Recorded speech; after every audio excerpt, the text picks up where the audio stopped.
All right, it's time for the AFL Today weekend wrap. Leo, what can the punters expect? Well, I've seen enough. I think Brisbane are winning the flag. Oof, and I like Fremantle crushing Dogs' hearts. There you go, Marcus. Love it. All right, tune in, check it out now. Well, that's almost it for another AFL home and away season. We've just got one more game to go in round 24. I'm Mick Wall. I'm in for Liam McCluggage. He is away, sunning himself somewhere probably in Europe. I'm hearing Japan, I'm not sure. Joined by Marcus Bazzano Leo Mullaly. Sorry, boys. This is AFL Today, weekend wrap. How are we? Yeah, I'm feeling pretty good. I'm excited to talk about a few, I guess, nothing games. Turned out to be pretty exciting this weekend. Yeah, I'm not sure whether to be happy or sad that I've still got to watch one more Essendon game for this season. Yeah, it's a bit like that, isn't it? And we'll get into all of the games. Of course, AFL Today on YouTube. Make sure you subscribe. And, of course, follow us on all social, whether it's X, whether it's Facebook, Instagram, TikTok. We're everywhere. And that way you'll get all the footy content. Guys, we've got a lot to cover. Should we just get stuck into it? Let's do it. All right, okay. So we're going to start, Leo, with you. Thursday night, the Baggers got their final win of the season. They've been able to string a few together late. They've beaten the Bombers relatively convincing by about 6 goals. Talk us through the game. Well, the Blues, they won their final home and away game for the first time since 2013. I found that stat remarkable, and this game was all about their midfield getting rolling again. They were plus 11 in clearances. Similar result last week against Port Adelaide. George Hewitt, he's outstanding. 36 disposals, 1 goal, 10 clearances. And I reckon he probably locked up Carlton's BNF with that performance. He's been an absolute stalwart in that midfield. I also want to shout out the form of Frank the Tank. Big Frankie Evans, 3 goals, 19 disposals, 5 marks, 5 tackles. That's a really balanced game for a guy that, you know, in that half-forward role where sort of Blues are crying out for that type of player. But the main talking point that I want to touch on in this one, the off-season for the Blues, TDK. He gave a very awkward speech, I want to say, on the way out. I reckon, Wally, you might want to end this podcast with just all the best, guys, all the best. Yeah, that was a weird thing like that. So, all the best. It was the whole thing was awkward, and it was like, you may as well have just come out and go, hey, guys, I'm going to the Saints. Yep, Like, it was so obvious. But what do you think was worse, the obviousness of it or the awkwardness? I found it was just... The awkwardness. It was the awkwardness, wasn't it? It was like a scene out of The Office. I was just waiting for someone to look at the camera. Just check the camera. It was really weird. The other one I want to touch on, the off-season watch for the Blues. Now, this is an interesting one. Mitch McGovern was 1 game away from a contract trigger. About 3 games ago, yeah. 3 games. Oh, because he was injured. That's right. So, I want to ask you boys, what club does he best suit going into next season? Oof. I think the Doggies. Doggies? I think it works well. I think we saw down back they struggled with the key forwards this week. That could be an area that they can strengthen in down back. Don't mind it. Hard to argue on that. The other one for me, I look at someone like North Melbourne that are lacking that experience, and they do concede a lot of score down back, so maybe he could help with that. And also he offers that swingman option as well. We've seen him be able to go forward and do well. But then again, is it another team like a Melbourne or someone that, again, you think they're going to have to be doing a little bit of rebuilding coming out of this. So that experience can help, and having somebody that's a versatile player, because he hits the scoreboard when he goes forward. Yeah. He was drafted as a forward, wasn't he? Pretty sure, yeah. Yeah, so there you go. Well, do we all agree there's going to be a home for him? There's going to be a home, definitely. That's sure. it. My vote is West Coast because they could take anyone at the moment. Now, true. a club that's not in their off-season yet because they stupidly have to play another game, Mate. the Bombers, they weren't able to get up for Zach Merritt's 250th. And Wally, I actually want to bring you in here because you have a very weird conspiracy on this. Look, he was obviously, if there is nothing on the line, you wouldn't have played him because he wasn't fit. He had an injury. He was carrying it into the game. They can't make finals. There's no need for them to worry about rolling out their one superstar unless they wanted him to play his 250th in front of their crowd before he leaves the club. Well, I'm just saying, geez, he looked good in brown and gold. Don't make me cry, Wally. Oh, he would look so good in brown and gold. He looked good in any strap. I think he's one of those guys that he would top off a midfield and take them to the next level for a few years. So it'd have to be a team that's going to be challenging. Like, St Kilda surely don't have any money left, but like someone like a St Kilda or a Hawthorn that's got a lot of youth and they are making that surge, but they're just not quite there. I think that he could make a real impact on. And the other thing is, even as a Bomber supporter, Marcus, he deserves some success, doesn't he? He does, but hopefully it's with the Bombers. I would hate to see it anywhere else because he can secure himself as a club legend. I think he already is. I think he already is, definitely. And you can do too. Look at Paul Salmon, made both team of the centuries, Essendon and Hawthorn. So you can do both. He can come and play 100 games for us and be a legend at Hawthorn as well. I'm not sure how to feel about that. All right, guys, let's get into Friday night, shall we? Let's do it. So Friday night, Collingwood, Melbourne. Look, Melbourne have shown up in a couple of these games. It was just a Hawthorn game where they really didn't turn up. The rest of their last month's been pretty good. I will ask this though. My biggest one, and Marcus, we'll go to you for this, but my biggest thing here is, was this more of a, Collingwood could be back and we're seeing it, this is how they win games, this is how they win finals, or is it, they've limped over the line here against an inferior opposition and they're not going to do anything in September? That's my big question. Yeah, I think it all rests on the fitness of that defence, especially with another one that we'll mention going out injured. Yeah. So I don't think it's a blip. I think it's more showing what they can do working into September. They probably needed an extra couple of weeks to do that, considering like they just played that game and now they're going to go fresh into a finals campaign. But at least they secured the top four. That's the most important thing for Collingwood. They got the double chance. They made it 5 in a row against the D's, but boy, oh boy, that was tense. That was tense. Especially for Magpies fans, because they trailed by 3 goals in that final quarter, the start of the final quarter. So they're trying to come back in the spirit of coming from behind, which they normally do. But all eyes at the start of the game were on Ed Langdon as he went straight to Nick Dacos for the second time this year. We'll see how physical it got. Of course, Dacos got his fair share of soft free kicks. Possibly. Oh, the flop on the boundary line was pretty bad. It was pretty funny. But he was still great. He had 27, so you would say that didn't work. Probably for the second time this season it didn't work, Ed Langdon or Nick Dacos. Although he possibly won't poll any Brownlow votes because there were some good players. So is he still the favourite compared to others? Didn't have a great week as well. I don't think anyone went past him. So Dawson's not getting votes. No. Rowell and Anderson certainly are. But that being said, you'd think that all things just even going into play Essendon at home, need a big win to ensure finals. You would think that you could almost lock in 3 and 2 for those guys. They are their headliners. Bailey Smith will probably get votes, but I think he's had enough of it. I think he's had enough down weeks. I don't think I think he's also Dacos missed a few weeks as well. Exactly. Yeah. I think Dacos will be winning the Brownlow. Yeah, and I think that what we see is how if you underpolled one year, you overpoll the next year. We see that often. He didn't underpoll last year. I mean, he broke the record for votes. It was just that Cripps decided Cripps was worth 45 votes. It was ridiculous. So I think that there will still be this got injured, missed one. Yeah. Misses to someone getting 45 votes. There'd be a feeling that maybe he deserves one. It's his time. Charm, so for me, I have him as the favourite and I think he'll be winning the medal. Yeah. I definitely think so as well. He's the favourite according to the odds as well. So fair play. But it was actually the leaders, the ones with more experience that actually stepped up for Collingwood in that final quarter. And what I want to point out was Captain Scott Pendlebury. He was insane. 8 disposals, all at 100%, which is just great from your leader. But it was also about the return of form of Jordan De Goey, who hits form right at the time of finals. 26 disposals and a goal, and that's a scary proposition for any side that's coming to face Collingwood and Jordan De Goey because he's hitting form right at the right time of the season.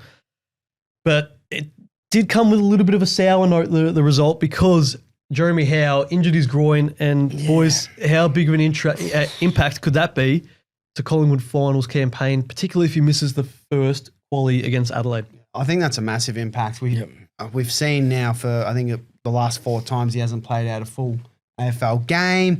I just think when he goes down, they just lack that sort of interceptor, that leader down back. It exposes Darcy Moore and Billy Frampton a little bit more.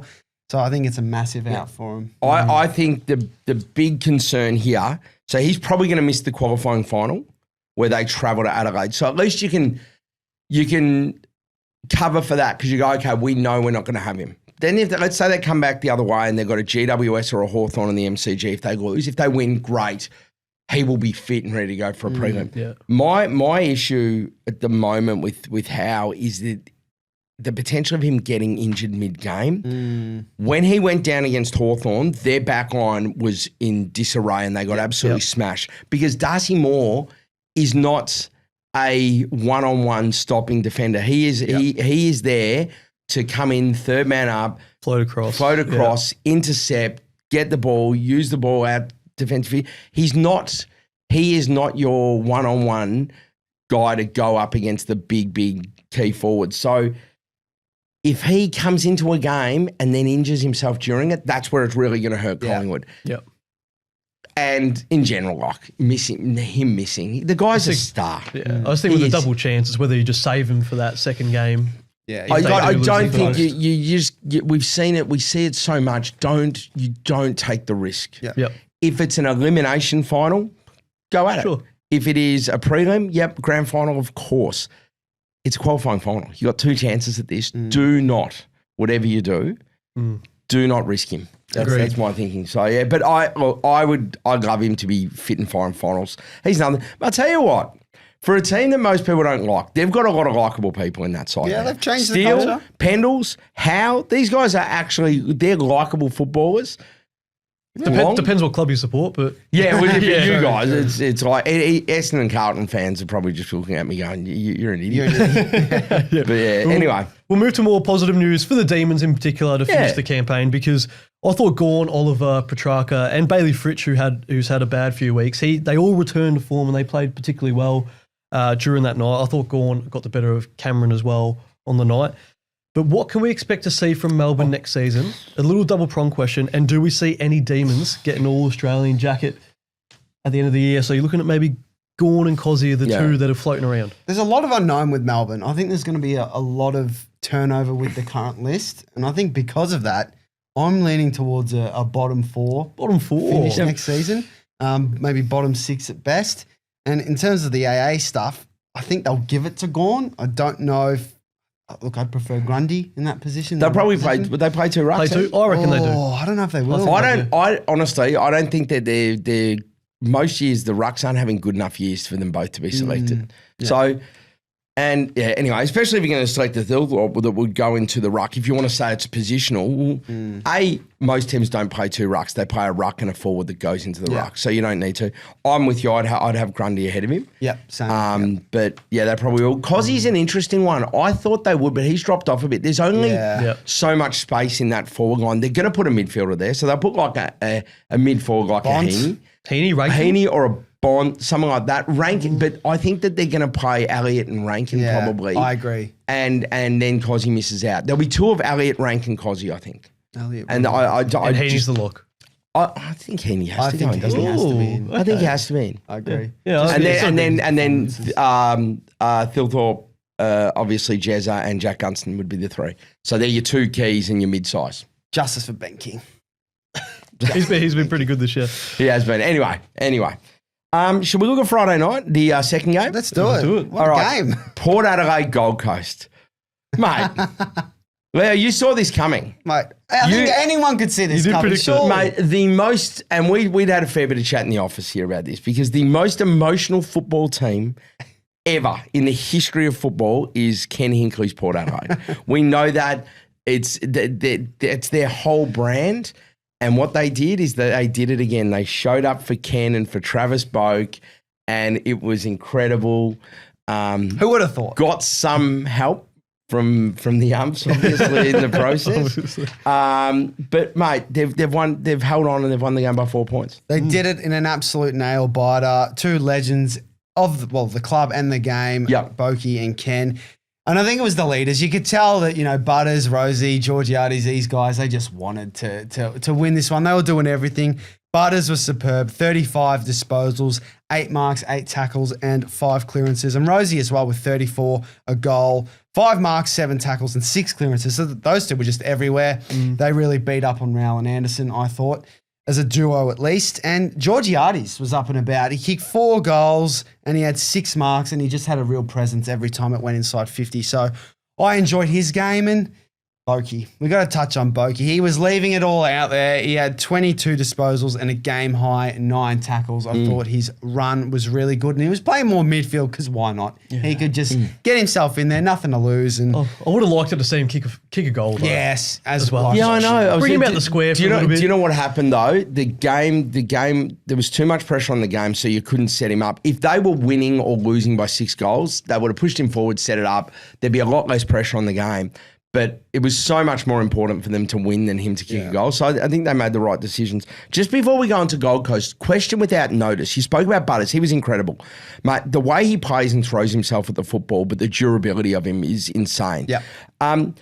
If you are Port Adelaide and you think it's a 50-50 that he leaves in a year's time when he's a restricted free agent, would you proactively trade him now to get a lot for him, and you would get a lot for him? You're probably getting 2 first-round picks, or would you back yourselves in for him to stay? I think you back yourself in. I think they will get a lot of backlash considering from the fans, because Butters has already said that post-game, I'll be at Port Adelaide next year. So if they go and force the trade... But that's only 1 year. So if they are going to... If they force it this year, I think off the back of those comments, the Port Adelaide fans won't be too happy if... Okay, if you're a Port fan and they come out and they go, we think he was going to leave next, and this would be unheard of. We think he's going to leave next year. He's going to leave next year. Free agent, we wouldn't get anything, so we're trading him this year. If I'm a fan and my club said that, I'd be okay with it. Yeah, yeah, I don't mind. Just sacrificing him on your list for 1 year to get something. But this is the most emotional football club in the league. Right. There's no way they'll do it because they're emotional. Yeah. It is an interesting question because I think they got to try and convince him to stay. Yeah. Because if he goes, the gap in that midfield's too big. We've seen Rosie at half-back. He's been a revelation down there. And I think he's split between half-back and midfield. You lose that with Butters going. He'll have to play midfield. Bergman will have to play more midfield, which is fine. But again, it's just losing the depth. It's losing the star power. Yep. I think you have to back him in to stay. Yep. So Gold Coast. Gold Coast now. They failed the test. And they failed it. They failed it last week against GWS. Couldn't happen again, could it? They couldn't miss finals, couldn't they? Look, they've blown a chance for top 4. Simple as that. They should have won this game on paper and they should go in and beat Essendon. And I want to touch on Dimmer because it just felt like every time they panned to him after a free kick or a Port goal, he could not fathom what was happening out there. And to quote him after the game, "You're playing for a finals campaign. If you need me to sit there and give a motivational speech to want to play your first finals campaign in your organisation's history, then you're playing the wrong game." It's such a good... What do we make of Angry Dimmer? I loved it. I love that message. That message, that is absolutely fantastic. And he spoke about they know they're building something. They know they have something there, but they didn't show it. They do have something special. They do. I think that they have potentially have something special.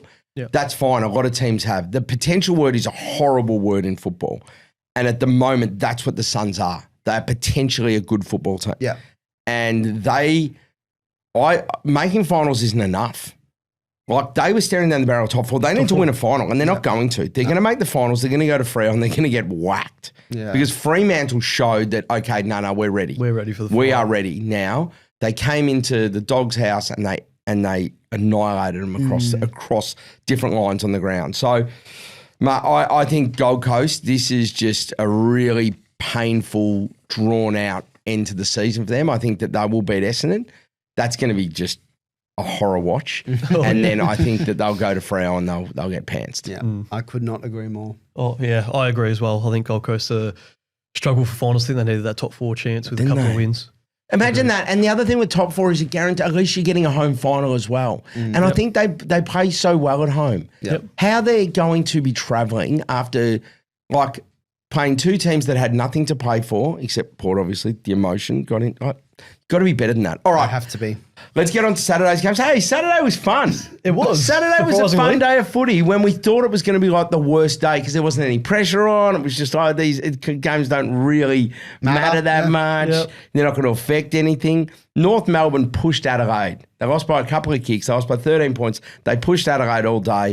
It was thoroughly enjoyable, Marcus. It sure was. And it means Adelaide secured their first minor premiership since 2017. Obviously, they made the grand final that year, but we all know what happened. The power stance was out. Get it back. Bring it back. But it was the club's best ever win-loss ratio. So does that mean Nix is coach of the year after what we've seen? Ooh. If you had to pencil it at the end of the regular home and away season, Is he the coach of the season? That is a great question. He has to be, surely. They went from what?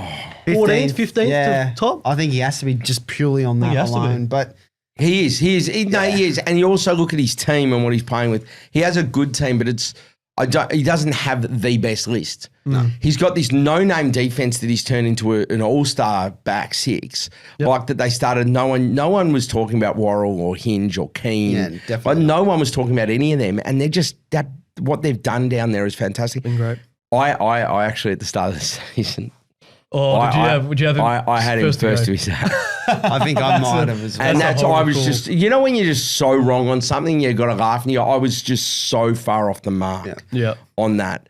Outside of Ken, of course. But yeah, all right. So I think we all agree he's been fantastic. They have been great. They've secured their minor premiership. Back to the game, though. It was a fun one. It was an absolute shootout, which we love to see under the roof. That's what every game of 200 points. should be. Love that, 200 points. We had a couple of those this week as well, but North actually led the disposal count. They led the inside 50 count. They dominated the clearances.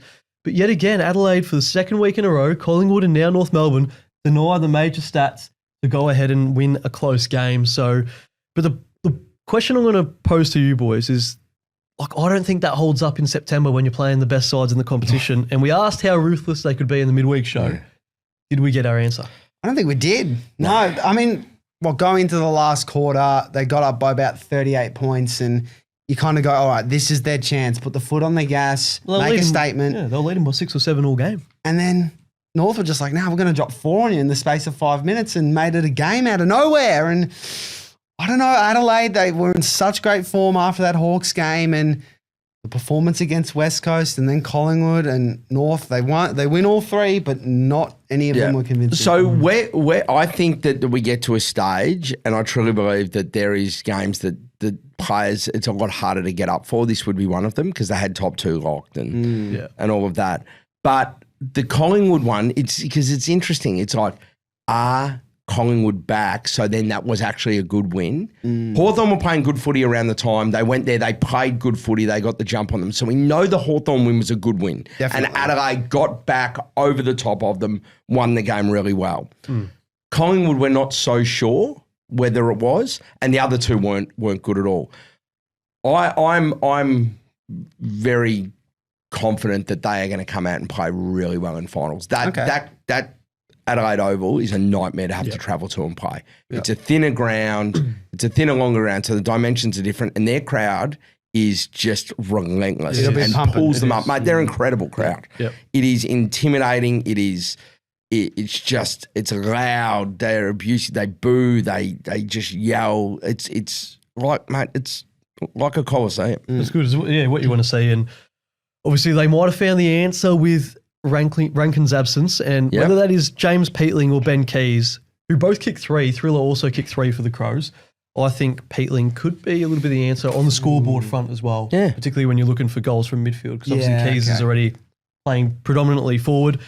But I thought Cooper Trembath as well for North Melbourne yet again. A hat-trick of 3s. Hat-trick of 3s. 3 and 3 in his 3 AFL games. And look, that's going to provide something different for Roos fans looking forward next season. And it could just take the pressure off Nick Larkey as well as the man who has to kick bags in order for North to win. I'm starting to call him the Duck 2.0 on the weekend. I think it's going on. Just on Adelaide there, let me ask you this.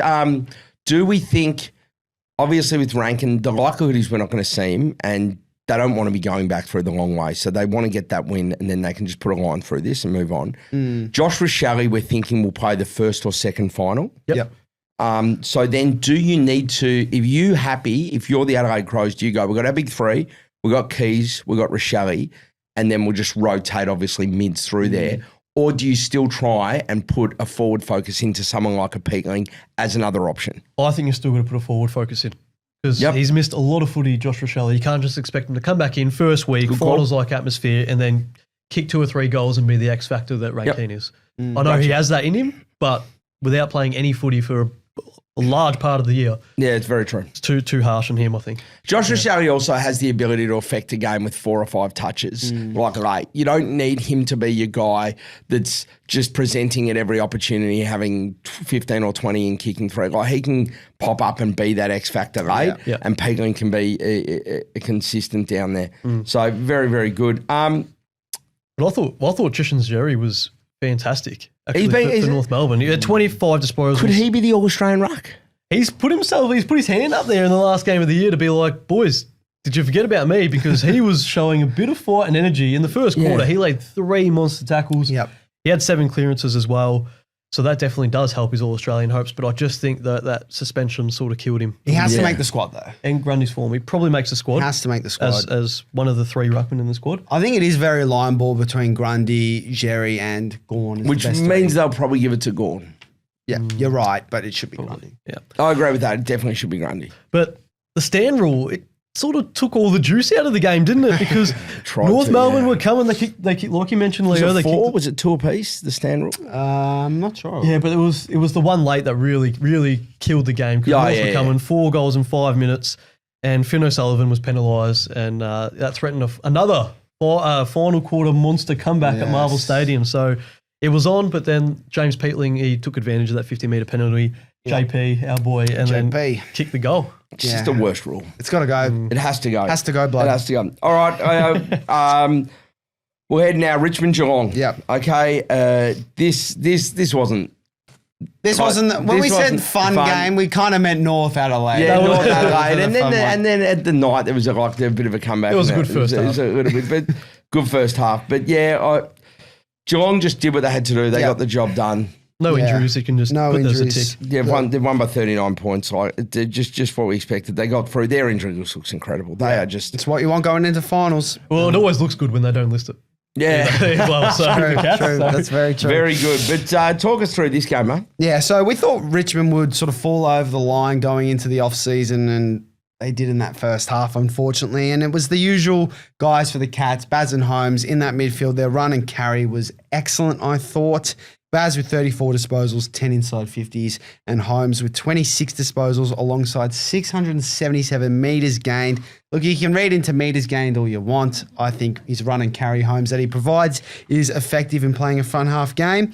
But what I really enjoy about this Cats midfield is that those guys can go out and be the attacking dudes. They can be the offensive firepower.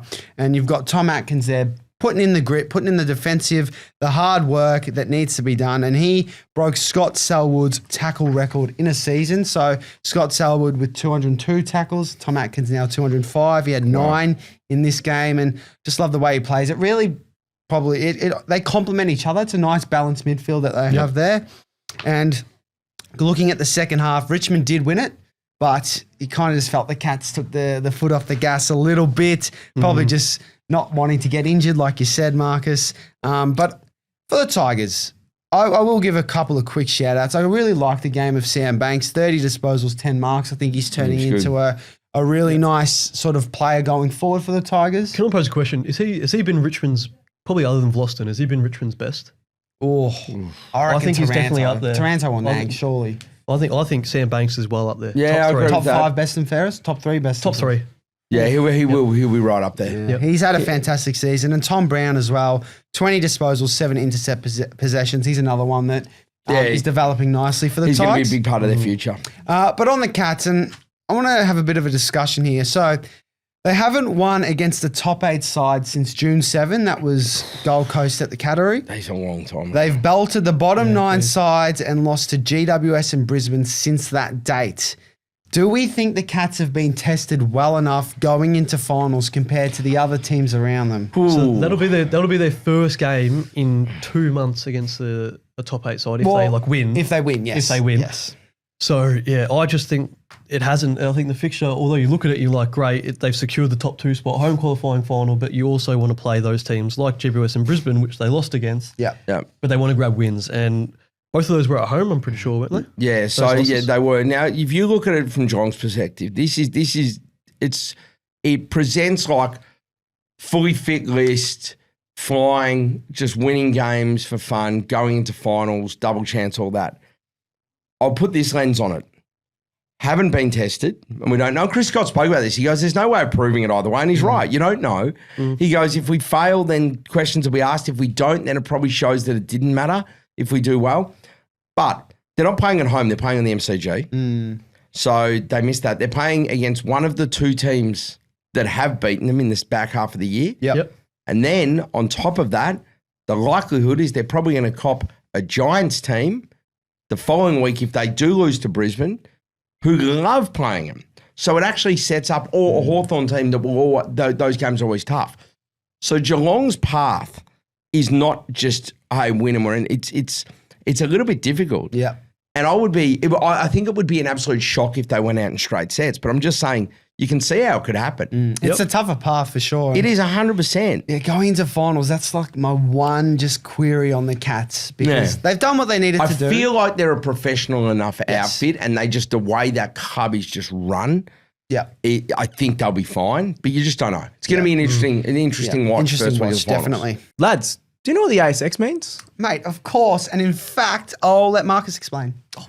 Don't throw me under the bus, Leo. To be honest, I have no clue. Oh, what a surprise. It's actually the Australian Securities Exchange. I'll speak for Marcus on that one and say I'm pretty clueless with that stuff. Well, lucky for you, Stockhead is a free website which gives you punting stock advice through the ASX.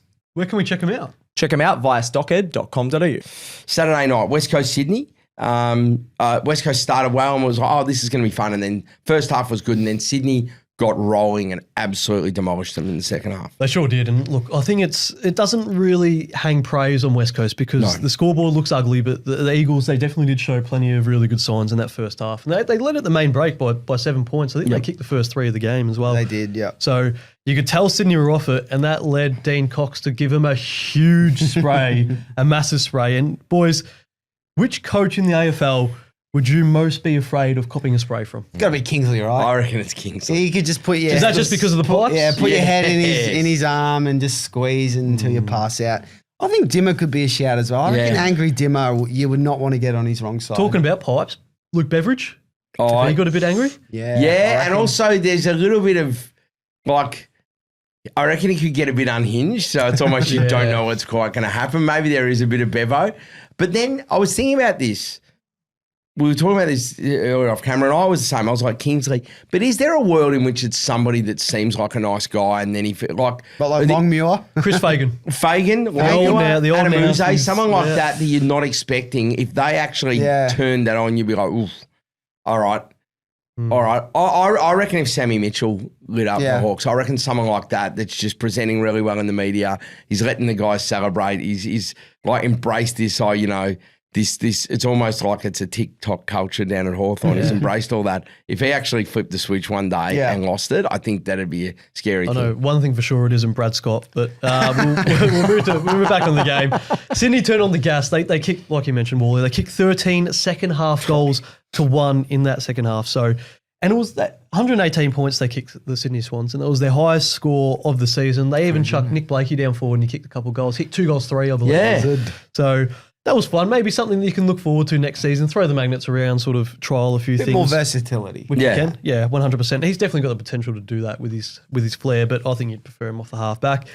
But Papley was a big momentum shifter, particularly in that second half. He really took the game on his back. He had 27 disposals and 3 goals, in arguably one of the best games of his career. He also had 10 centre bounce attendances, so that's up on what he normally has, which I think, again, versatility for next year that they can look at. When you're looking at those sort of guys, like the Cozzies, like even if you chuck a Cam Rayner or a Charlie Cameron, a Jake Stringer in the midfield, he's that sort of type that can change a game. I like Pap going in the midfield. Yeah. I like it. I really, really like it. I think that he is their absolute match winner X factor. He's so explosive. And the way he celebrates and gets the rest of the team up. Yep. He's a barometer. He is. He absolutely is. And I think someone like that can change a game off his own boot, why not give him some time through the midfield? It doesn't have to be all of it, but if you can get him through sort of 30-40% of midfield time, it's beneficial. Absolutely. And I think he'll be in competition with Goulden for the best on ground. He had 36 and 2, but he was great throughout the whole game, Errol Goulden. And look, the Eagles, a bit of a sour finish to the season, and it's their worst ever record, 1-22. So that means that they're the first team to win just one game for the season since GWS in 2013. And I think prior to that, I think it was around 1978, I believe, was the one game win in the season. 1978. I think so. Oh, No. Was it before? No, there would. That was a year though. 1978. Yeah, there would was be one. something there, but In between then there could be one. there was a St Kilda team.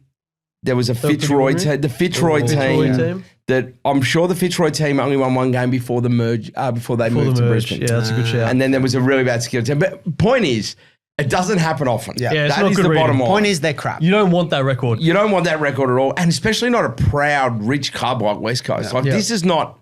They bottom out, but they don't usually like bottom out this badly.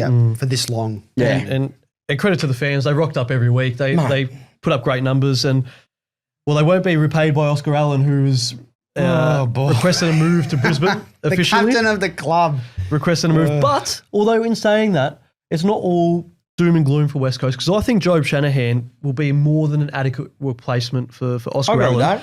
Because he kicked 3 goals and he's been one of the Eagles' best in a dark end to the season. Yeah. No, that's a very, very good shout. Look, with Oscar Allen, though, I mean, he didn't do the TDK awkward speech, but it was the worst kept secret. We knew he was going. I don't know. He didn't have to do the awkward speech, though, No, because he had those awkward meetings. Yeah, he had the throughout awkward season. meetings already. You got them out of the way. I don't know. Like, I don't know the role that's going to. That's Logan Morris's forward line now. So he's going to be a support. I hope they're not paying him too much because he's there. He's going to be there to support. He hasn't been getting on the park a lot. I don't know if it's such a great signing for Brisbane moving forward. Really? I think it's an excellent signing. So you think it's for me? It's all about the money, Yeah. and how much they're paying him, and then the figures that were originally getting thrown around, which were close to $1 million. If they're paying him that, I think they're overpaying. Well, I think they still get. I think he still gets in out of Hipwood if they're both firing. Yeah, I think the question mark is whether he could stay fit. Yeah. I think he can. I know he's had his issues, but I think maybe a change of environment could do him wonders in terms of staying They're healthy. going to be So good next year. they're going to be good. They're good every year. Non-stop. They're bloody good every year. What is? Yeah, they're just. They might be going 3 in a row. We don't know. All right. Then we get to Sunday. And what a treat we were given on Sunday. There was 3 games. They were separated properly by time. You could watch all 3. Nice little break for dinner between the last 2. It was the perfect scheduling. They finally got one right. They nailed it. Yep. So we started with GWS St Kilda. And, of course, St Kilda made this a game. They almost pulled it it's out the of most the St bag. Kilda thing ever. They nearly got there. Giants were good enough, led by their skipper. Leo, Toby Greene is just... He is exactly what you want in a captain. He's like, if you're a Giants fan and you're watching that, it's like, yes, that's my captain. That's my That captain. is leadership personified. So he has 17 disposals, 4 goals, 2 goals in the last, but it was his 2 epic marks. The first was a specky to have a shot, and then I think he missed it. Saints take the kick out, and Toby Greene is just running back with the flight, saying, no, this is not going past Jonathan me." Brown, Nick Revo, Yeah. Toby. It was Greene. phenomenal, and yeah, it just personifies leadership. And I think your captain has to be doing that kind of stuff if you want to be a serious finals team. So he was excellent, and the game overall was pleasantly fun. We go into it thinking, as you mentioned, it is a classic Ross the Boss masterclass, making it interesting. GWS did jump them though. They kicked the first 4 of the game, but credit to the Saints. They really came back in that second quarter to make it an even game, and it kind of went blow for blow a little bit. The momentum sort of shifted between the sides. 1 goal here, 2 goals there, back and forth.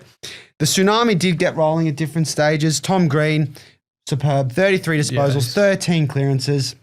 He led the game for clearances by, I think, 4 or 5. He's a top. Does it every week. Does it every week. Just gets his hands in and under. And then he can feed the guys like Ash, Whitfield and Callahan, who, again, all superb for the Giants.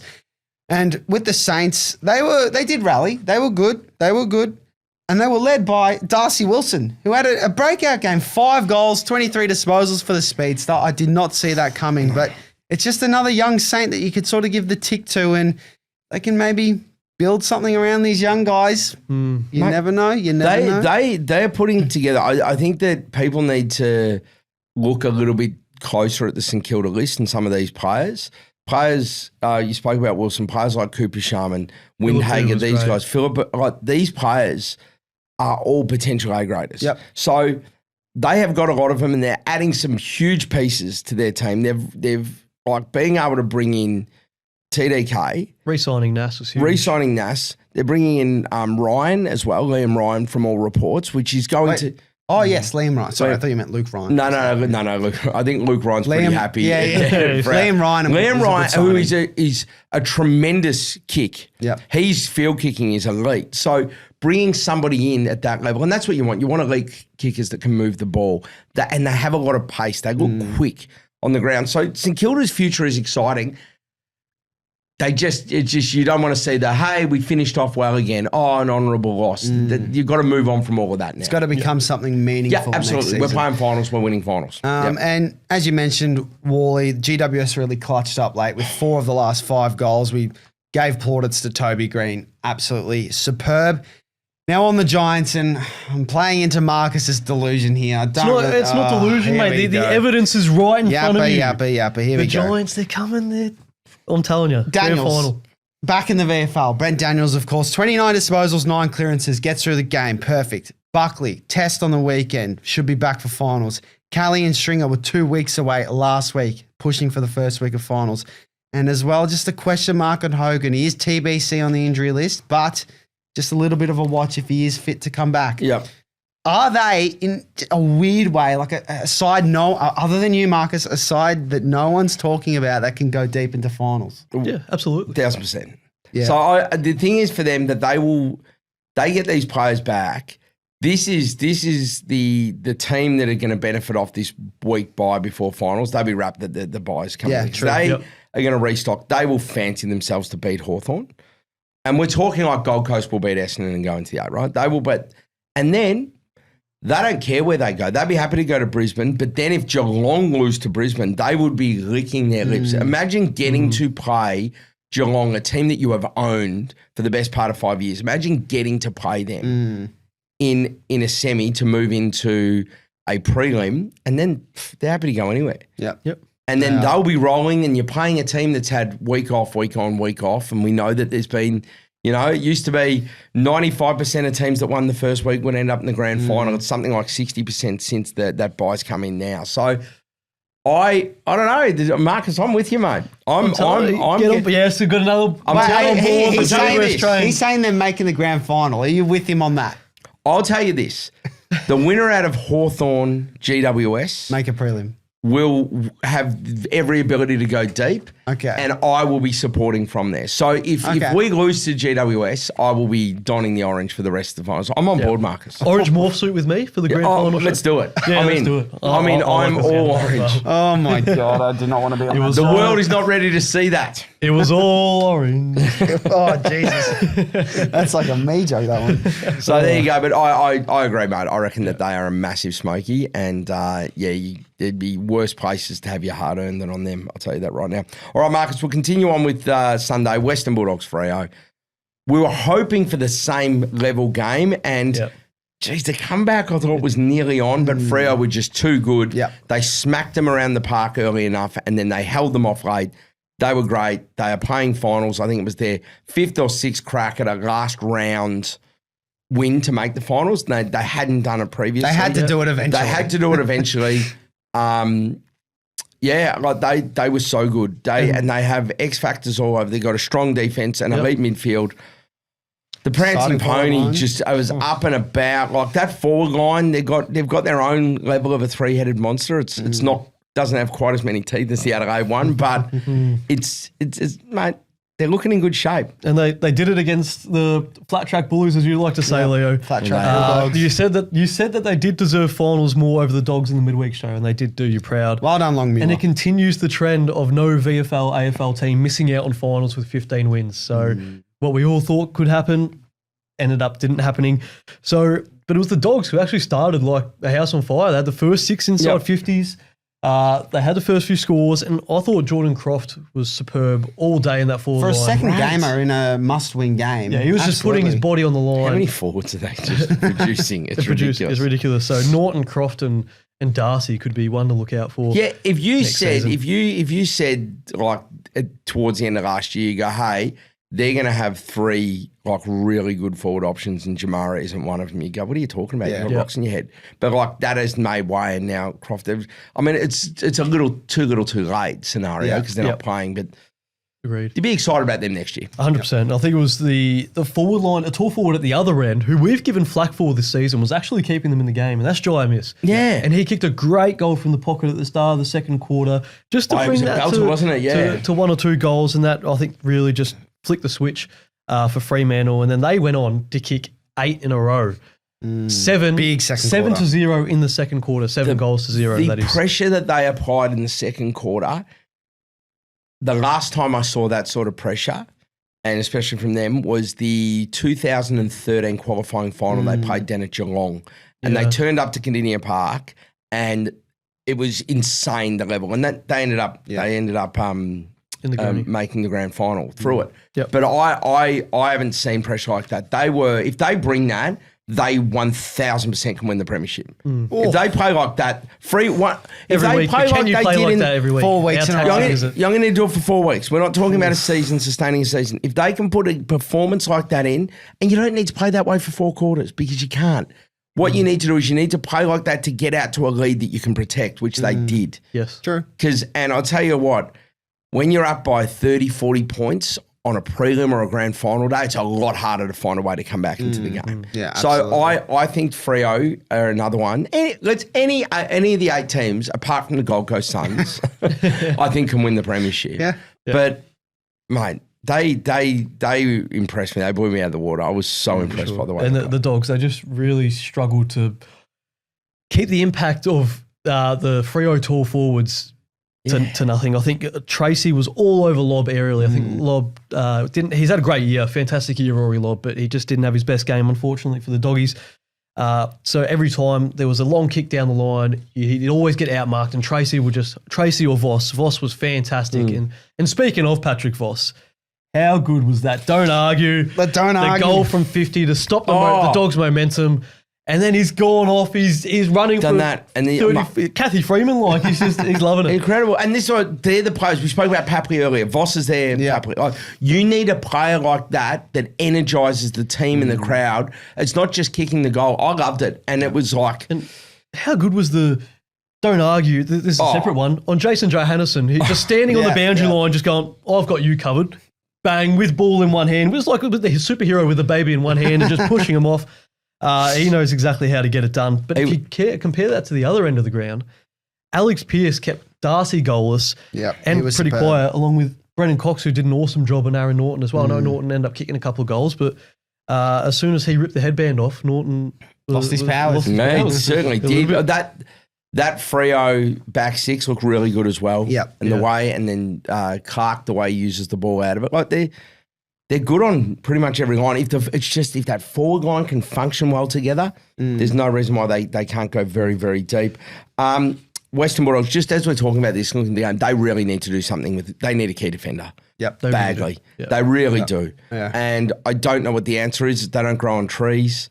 We know that. You're going to have to overpay for one. I thought it was Liam Jones, and then he just got pushed aside. He's emergency for this game. Yeah, I was the same. I don't know why you wouldn't. Bevo went with Bustlinger in his fourth game. Yeah, I would have been game. playing Liam Jones. And he gets subbed out at half time. I think that was a missed opportunity. And I don't think, like, a McGovern, you make a good call earlier. Like, a McGovern is the obvious one out there that's going to leave and has shown his ability, but I don't know if that's enough. I think they need to go get, like Hawthorn, a Barras, a Battle. I think they also need a big lockdown defender as well, because I don't think they have that on their list at the moment. Someone like a Hardwick or a Harry Cunningham for Sydney, they don't really have that player with a hard edge that can lock down a small forward. Yeah, that is a great call. That is so important. And as we're seeing that hybrid small forward that has a tank that can go through the midfield when they go forward, like a Rankin, a Cozzy Pickett, they are so electric that you need that. You need that. You need that matchup. Or else like they just tear you apart. And in all fairness, I thought in the last quarter, once they brought on Artie Jones, he was that sort of player for them. He was fantastic. He provided something, didn't he? And he's another one. He provided and he got around in the celebration afterwards, and you go, okay, this guy's trying to drive something. Look. Don't tell me there was a point where we're all sitting there watching it where you go, oh, could they? Yeah, definitely. Could they? The whole last quarter. Yeah, you're like, oh, hang on. Yeah. This isn't over. Yeah, they ended up kicking 6 of the last 7 goals of the game. Yeah. 7 of the last 9, sorry. Yeah. 7 of the last 9 goals of the game. But like you said, the margin was too steep once Freo kicked away in that second quarter. But when you look to your leaders in the final quarter, and boy, did Bontempelli stand up when they were looking at someone, because he had 14 disposals and a goal from that set His shot. goal was awesome. It Yeah. was on the run. On the run, yes, Yeah. sorry. He kicked a set shot late in the third quarter, I believe. Yeah. But that means the 6 of the last 7 seasons for the Dogs where they've had to win on the Sunday to make finals, but this time around they Couldn't do it. failed the Roles test. reversed almost, because Freo normally fail the last day. Exactly. Dogs pass it. And that's the first final series that Freo will be a part of since 2022. And the Dogs, they'll be hoping that Essendon can pull off a miracle upset on Wednesday night against the Suns. Let's feel for the players, the Dogs. So they can't come back Monday today. They have to sit and wait and watch it excruciatingly painful game on Wednesday night, and then they can actually go and enjoy themselves. So they'll be having a Thursday, I would have thought, but which is just doesn't quite have the same ring to it. All right, last game of the round was the Brisbane Hawthorn game up there at the Gabba. Brisbane getting it done, and although quite inaccurate with 23 behinds, they did show why they're the reigning premiers and why. Well, let's be honest. The cup goes through them again this year in which whatever format. You're going to have to find a way to beat Brisbane or beat a team that beat them. Yeah. It was a good game of footy. It was very stressful for those of us that had a dog in the fight. But Leo, let's talk about this game, because it was an absolute cracker, and I think it just gives Brisbane that tops them off and gives them the perfect tune-up for a finals campaign. Absolutely, and the pressure in this one was really finals-like. Look, the skills may not have been great at different stages, but the pressure and the intensity and the You don't Brisbane get both. crowd, You get one by or the way. other, and you take pressure and intensity over skills. I think. And the Brisbane crowd was really behind them, especially in that second quarter. They got loud. You could hear them through the screen. So it was an awesome atmosphere. As you mentioned, though, the 23 behinds for Brisbane, that inefficiency has crept in at different stages this season. Just quickly, boys, could that potentially cost them in finals? Yep. In You a can't be big doing game. that. We saw Freo kick themselves out of a flag in 2013 early, if you remember, the inaccuracy. Yeah, definitely. And what happens is then it grows and the yips start, so you need to get on top of that. Like, they're not at that Melbourne level of producing this every week or two, but this has popped up a couple of times, the inaccuracy. Yeah, definitely. Because they've got a potent forward line. They've got an amazing midfield with midfielders that kick goals. So they have all of the drive to get the ball inside 50. And they score from a lot of their entries. But the inaccuracy, you cannot be kicking. You cannot be at doing 32% or whatever it is. It's been a theme at the Gabba as well, and even because they got that double chance, they will be playing a final at the Gabba. So that. That is, in a weird way, that's the final that I look at and go, that's the worrying final for Brisbane, because they've been so good away from home. Oh, they'll be fine on the MCG. Yeah, They love playing Geelong on the MCG. I see that. I mean, we'll talk about this when you look ahead to the actual finals, but I like them on the MCG against Geelong. I think that's a great matchup for them. Yep, I agree. And I thought in this one, a major difference in the game was the Lions mids just bullying Hawthorn at So good. different 5 to 10 minute patches throughout. McCluggage, superstar. And they didn't even have Neil. Let's just remember true. that. So he's going to come back in. Or Barry. Did you miss a dog in the fight by not tagging McCluggage? Because you had Nash out on the ground. Nash was on him, but just not around the ground. Nah. At stoppages he go with tried to, but McCluggage is just too good. 32 disposals and 2 goals.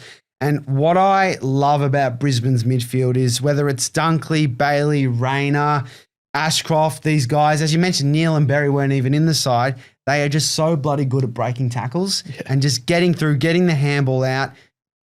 Now we talk about the inaccuracy not potentially standing up in finals. That will stand up in finals. They were able to get through finals-like pressure with ease at different stages. And I also just want to give a bit of a quick shout out to Brucey Reville. He kicks a very important goal late, but watching the game live, he's very clean below his legs. He shows fantastic composure, and he can play sort of half forward, wing, half back. And when he's half back, you got Wilmot there as well, who was superb as well. Wilmot was Fletcher fantastic. as well was Mate, They've got some really handy players across every line. annoying. It's almost like they're the They're so reigning good. premiers. They're pretty good. Yeah. And this result for them, big ramifications. They lock in top 4 with the trip to the G against the Cats. We briefly touched on it, but are they our flag favourites? I think so. Yeah, they have to be. I got them on top. Yeah. I think for me it's a Brisbane-Geelong grand final. And I think Ooh. Brisbane... And you think Geelong will come back the other way? Or yeah, Brisbane? I think Brisbane win the first final against them, and I think Geelong do it the hard way.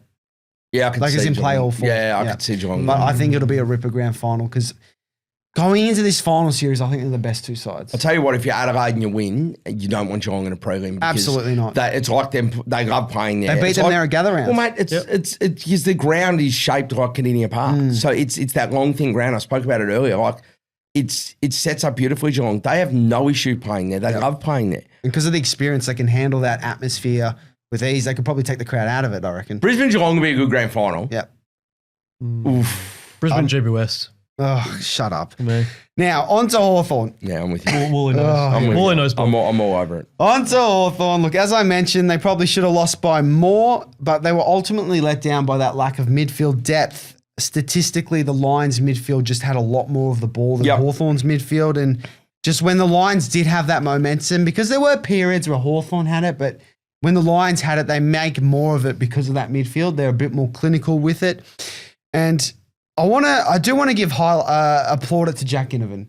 It did feel like he was in every altercation, a little cheap one to Zorka at the start, which I thought was nothing. But then at 3/4 time, a bit of a fight with Will Ashcroft, which was a bit interesting. But Geez, Will Ashcroft went down quick. he went down quick. He did. And then He got tripped though. He did these ones. He did that one. Just it is. But it was these ones. It was the little brother. Coming Yeah, in, it was- Levi. it was Levi hilarious. flying the flag. Yeah.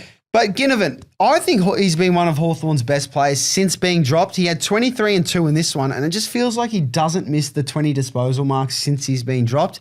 A very important player in terms of how Hawthorn moved the ball, going inside 50. So I thought he was superb last night. Probably Hawthorn's best, I reckon. I think I agree with that. Nick Watson was also great. He had his moments. He had plenty of He was pace on the lively, ball. wasn't he? He was Yeah. lively. He had a couple of good tackles, kicked a goal, nice throw to Gunston.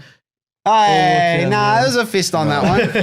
Play that one back. So far, she didn't see it. Would you give Nick Watson more midfield time in that first final, given the lack of depth in the midfield? I think I'd keep it as the same. I think his strength is as a pressure forward. Yep. I think as he grows a bit more pre-seasons, then we can give him more. Would you maybe leave Mitch Lewis out and bring in another midfielder like a Cam McKenzie? Yep, I think that's the move that Hawthorn have to make. I'm staying firm on my 4 tall stance. I think Lewis, I think he's a part of our future, but I don't think he should be in the team right now. He did cop a cork last night, so I don't want to read too much into his game. Subbed out at half time.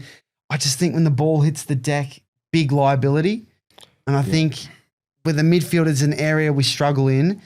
I just think we can get the same impact up forward without him, and we just need more guys in that midfield. Yeah, I think Cam McKenzie just has to play. I don't know why he's not playing at the moment. I think one of the worst things is if you do go with the 4 talls in the forward line, say one of your other players on the ground gets injured, and you do the bring the sub in, you're stuck with the 4 talls for the rest of the game. And you don't if the have sub's that. You Luke don't Bruce. have that tactic to bring someone on. If the sub's Luke Bruce, then it's a player who, again, probably doesn't offer a lot of forward pressure. So you got 5 forwards right there that aren't providing tackle pressure in a front half game. So something Sam has to consider. And Brilliant. last point on the Hawks, most likely travelling to GWS, potentially Perth for Freo.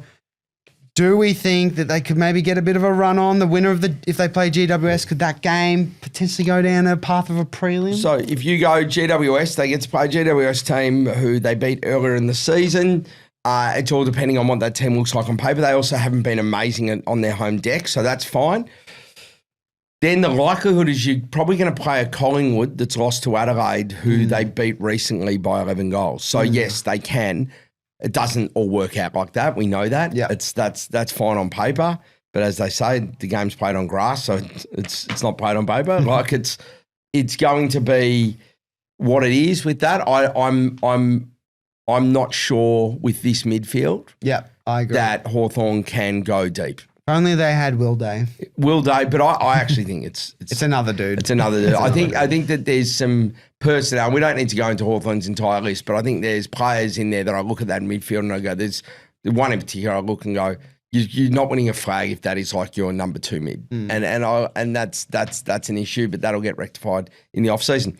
Should we have a look ahead to the most annoying game of football I can remember. Yep, let's do it. Unfortunately, let's do it. My beloved Bombers, they had the chance to do something hilarious. It would be very funny. Hilarious on Wednesday and deny Gold Coast their first ever finals appearance.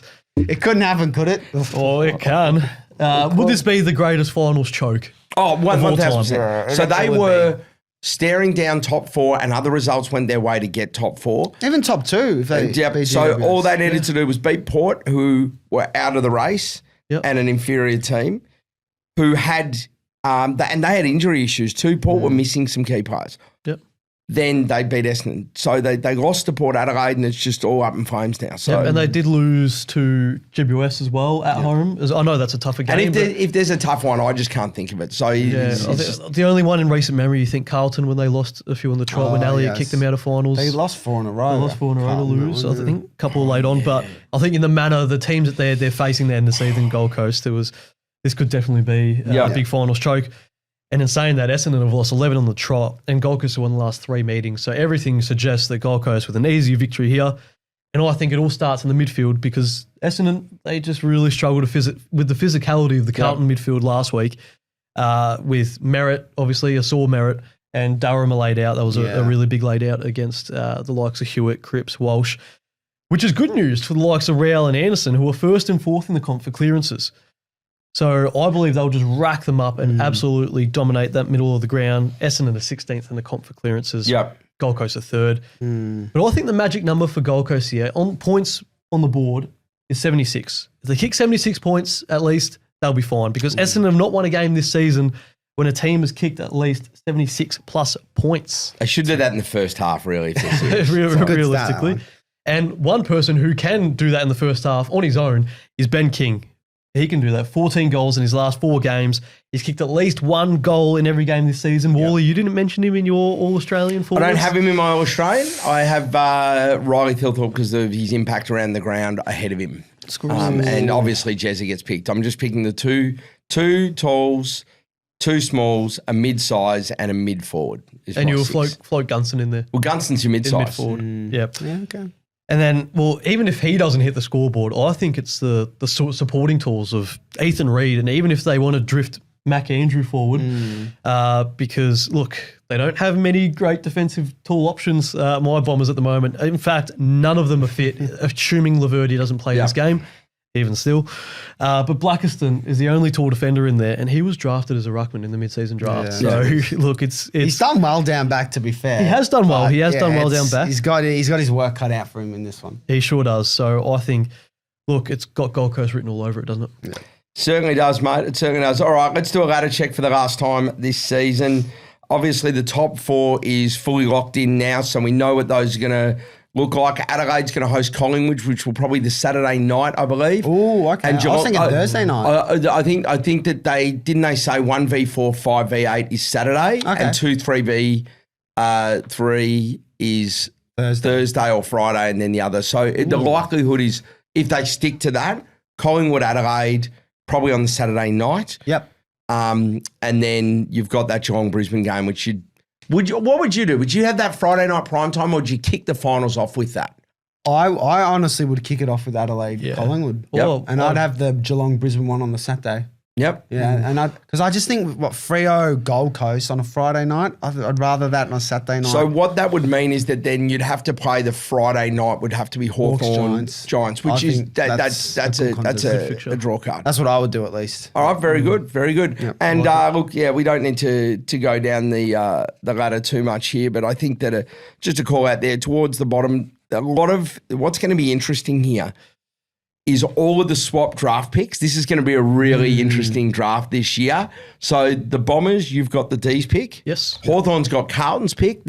Richmond's got North Melbourne's pick. So they're the big winners of this. They avoided the spoon, and as it stands at the moment, they're going to have the 3rd and 4th pick because West Coast will get the extra pick. But and then after about 17 academy picks, they'll get someone in the 20s. So, and obviously, assuming Essendon don't beat Gold Coast, the Dogs are the side to miss out. And we did mention actually last week previewing that game, that Dogs Freo game, that there's more repercussions on the Dogs if they missed because they have the better list. So Just goes to say that's not a great end of the season.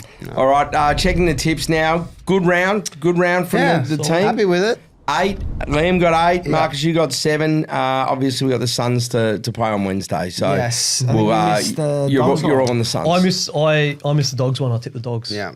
Fair enough too. I mean, they were favourites. I think they were $1.30 or something ridiculous. Yeah, so correct. there you go. Anyway, lock results. Everyone got their lock in. Yeah, nailed it. Great. Swans win. Crom and Cats top 2. Crom win. Too easy. Easy. But the big call's the one I want to talk about here. My man Leo, 2 of the 3, Bombers, Blues, Port, Suns, Freo, Dogs. And I know, putting modesty aside here, that if he had to have picked 2, he would have picked the 2 that won in terms of Port and Freo. So, mate, there was a great effort. You sniffed the upsets out and you went with them. I loved it. Yeah, and I'll be honest, the one against Carlton was mainly because I just don't rate Carlton, but they were probably always going to beat Essendon. And Port, the emotional team against Gold Coast, I read it like a book, and Freo versus Dogs, I believed in Longmuir, which I don't think anyone's ever said in their life. So there you go. That's exactly right. Exactly right. All right, best on ground for the week. Leo, let's start with you. All right, 1 vote. I'm giving it to T. Zeri for North Melbourne. I know they lost, but I just thought his impact on the ground, the tackles he was laying. Clarko was loving it on the sideline. He was getting up and about. 25 disposals for a ruckman, 12 tackles, 9 contested possessions, 9 score involvements, 35 hit-outs, 7 clearances. That is a stat sheet. That is a great stat sheet for Tristan. Great performance there. 2 votes. T. Greene, just absolute clutch from the skipper. 17 and 4, 2 epic marks in the last, and just got his side over the line and gave him a chance at top 4. They weren't going to get it, but gave him a chance. 3 votes. He was the best player last night, the best player of the round. Hugh McCluggage for the Lions, 32 and 2, 11 score involvements, and felt like a dozen broken tackles. And he got them going. It was the first goal. They kicked 8 behind, kicks the snap to get them going in the game. And Hawthorn did not have an answer, and I felt like he was the dominant player of the round. I like it. Who's any stiff honourable mentions? There wasn't anyone that had like 40 plus or kicked a bag. I would have had Toby on top. Yeah, but Toby McCluggage he was very good. I think Goulden Papley considered, Butters I considered, and I also considered Alex Pearce because of his role on Sam Darcy as well. Yeah. So they're the honourable mentions. There you go, very good. Marcus, full credit. Which talk about the teams. I was so sorely tempted to put another loser to get one of the votes this week. He always puts a bloody loser in. I always put a loser in to get 1 vote who played well. That would have been St Kilda. But so I've ruled it out. I've used my head this time. Yeah, use your brain. 1 vote. I'm going to go the B Lions. Yeah, one Brisbane vote. Lions. Just the 1 vote. Yeah, they got the job. They got the job done. There were big ramifications on that game for both sides. Obviously, the winner. It was great. Would get the double chance. Yep. So I think, but in all serious, they came away 2-goal winners. They should have won by more. Yep. So True. 1 vote's good. Accuracy, I think 1 vote's good. 2. The emotional side, Port Adelaide Power. It had to be Port. It had to be Port. 2 votes. Ken and Boak, they obviously, it was a game of emotion. They got up and won that game, like, as you called out, Leo. But also, it was huge because Gold Coast had a lot riding on that game as well. That wasn't an easy beat, emotional win. So they get the 2 votes. And lastly, 3 votes. Can't be anyone else than the Fremantle Dockers, the Purple Haze. Getting the job done and in style, what I had against the Dogs. Although, like, the Dogs salvaged the scoreboard late there by kicking 7 in the last 9, they were all over them for the second and third quarter in particular, and it sets them great for September. Yep. Very, very good. Well, there you go, guys. That's a wrap. We've covered a lot. Hopefully you've stuck with us. We'll be back to have a look at the season as a whole. Yep. And then obviously next week there'll be the preview of the first round of finals, which is going to be exciting. Look, again, if you've enjoyed this and you want to see more content from the AFL Today team, follow us on YouTube, subscribe, follow us on Twitter or X now. Follow us on Instagram, TikTok, we're everywhere, Facebook. Like, there is so many different ways of getting content. Big thank you to everyone joining in. Thank you to Stockhead, our sponsors there. And also, the full podcast network that the Sports Today universe has. Cricket Today, AFL Today, Hold All Tickets, True Bloods, Honest Beers, the Footy Form Guide. You might see me on a couple of those. So tune in, check those out. Make sure you do that. Big thanks to our producer, Gerald. Leo, Marcus, thanks for having me. Always if you have me again next week, I'll be back until Liam finishes this holiday, which seems like it's going forever. Sinking a size in the sun. He's loving it. So he is in Japan. It is official. in Japan. There you go. All right, there you go. All right, thanks for tuning in, and we'll see you next week.